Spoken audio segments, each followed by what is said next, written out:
आइए आज विचार करते हैं कि नीति क्या है, राजनीति क्या है, राजनैतिक क्या है। हमारे कुछ लोगों ने प्रश्न किया कि राजनीतिक और राजनैतिक शब्द का समानार्थी प्रयोग प्रायः होता है, इसमें अंतर क्या है। एक बात तो हमेशा स्पष्ट रूप से सबको जानना चाहिए कि कोई परिवार, कोई राज्य या कोई राष्ट्र, इन सबके संचालन की पद्धति दो तरीकों से आगे बढ़ती है। एक कृत्रिम रूप से बनाई गई नीति और दूसरा स्वाभाविक रूप से विकसित हुई नीति के आधार पर। स्वाभाविक रूप से विकसित नीति और कृत्रिम नीति, इन दोनों में नीति भी हो सकती है और अनीति भी हो सकती है। लेकिन एक बात हमेशा स्पष्ट रूप से ध्यान में रखना चाहिए कि जो परिवार, जो राज्य, जो राष्ट्र केवल नीति के आधार पर चलता है, वहाँ राजनैतिक व्यवस्था होती है, और जो नीति और अनीति दोनों के आधार पर चलता है, वहाँ राजनीतिक व्यवस्था होती है। राजनीति केवल कृत्रिम नीतियों का निर्माण कर सकती है, स्वाभाविक रूप से विकसित होने वाली नीतियों का निर्माण राजनीति नहीं कर सकती। इस अर्थ में हमेशा हमको यह संज्ञान में रखना चाहिए कि राष्ट्र के संचालन के लिए स्वाभाविक नीतियां हमेशा आगे चलती हैं और कृत्रिम नीतियां उसका अनुसरण करती हैं। राज्य के संचालन में कृत्रिम नीतियां आगे चलती हैं और स्वाभाविक रूप से विकसित नीतियां उसका अनुसरण करती हैं। राज्य नीति और राष्ट्र नीति का यह मूलभूत अंतर है।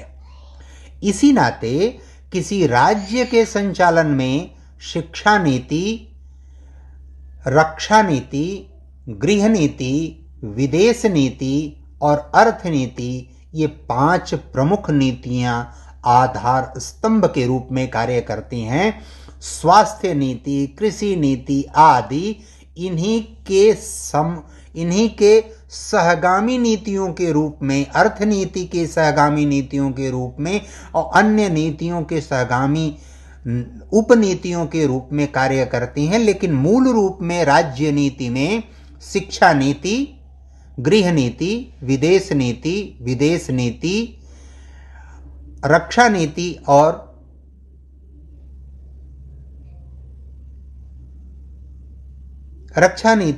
और अर्थनीति, ये 5 नीतियां ही कारगर होती हैं, कार्य संचालन में सहयोग प्रदान करती हैं। जबकि राष्ट्र नीति में शिक्षा नीति, स्वास्थ्य नीति, अर्थनीति, गृह नीति और वाणिज्य नीति, ये महत्वपूर्ण नीतियां कार्य करती हैं, जिससे किसी राष्ट्र का संचालन होता है। राष्ट्र के संचालन का आधार स्वाभाविक अधिक होता है, राज्य के संचालन का आधार कृत्रिम अधिक होता है।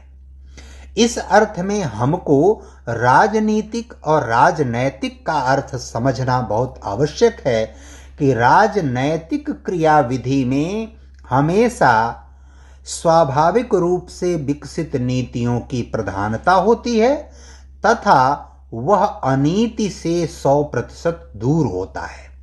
केवल नीतियों का अनुसरण करता है राष्ट्र, जबकि राज्य नीति और अनीति दोनों के आधार पर चलता है और उसमें कृत्रिम नीतियों की बहुतायत या प्रधानता होती है। इस अर्थ में हमको इस बात का संज्ञान रखना चाहिए कि जब हम किसी चीज का उच्चारण करते हैं तो उच्चारण करने समय उस शब्द का और उस शब्द के अर्थ का कोई स्थूल रूप नहीं होता।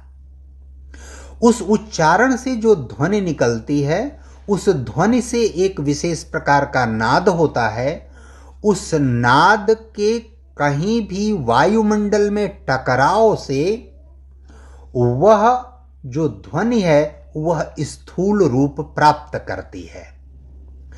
इस स्थूल रूप जब प्राप्त करने की अंतिम अवस्था में होती है तो वही शब्द ब्रह्म कहलाता है, और स्थूल रूप प्राप्त कर लेने के बाद वह शब्द आकार ग्रहण कर लेता है। इस पूरी प्रक्रिया को ओंकार से प्रकृति में प्रकट करने का स्वाभाविक प्राविधान है। इसलिए हम जब किसी चीज का उच्चारण करते हैं तो उस उच्चारण की प्रक्रिया सूक्ष्म से स्थूल रूप में प्रकट होने की प्रक्रिया ब्रह्ममय होती है। और इस नाते जब हम नीति की बात, अनीति की बात, राजनीतिक की बात, राजनैतिक की बात करते हैं तो इसी रूप में इसको भी ग्रहण करना चाहिए। सूक्ष्म और स्थूल का भेद हमको समझना चाहिए। हमको हमेशा भौतिक और अभौतिक का भेद समझना चाहिए। हमेशा हमको लोक और परलोक का भेद समझना चाहिए। हमेशा इस बात को समझना चाहिए कि जो अलौकिक है वही श्रेष्ठ है, वही नीतिपूर्ण है। जो लौकिक है वह नीतिपूर्ण अनीतिपूर्ण दोनों हो सकता है, और उस पर अलौकिक चीजें नियंत्रण रखती हैं। कभी और विस्तार से इस पर बात की जाएगी। धन्यवाद।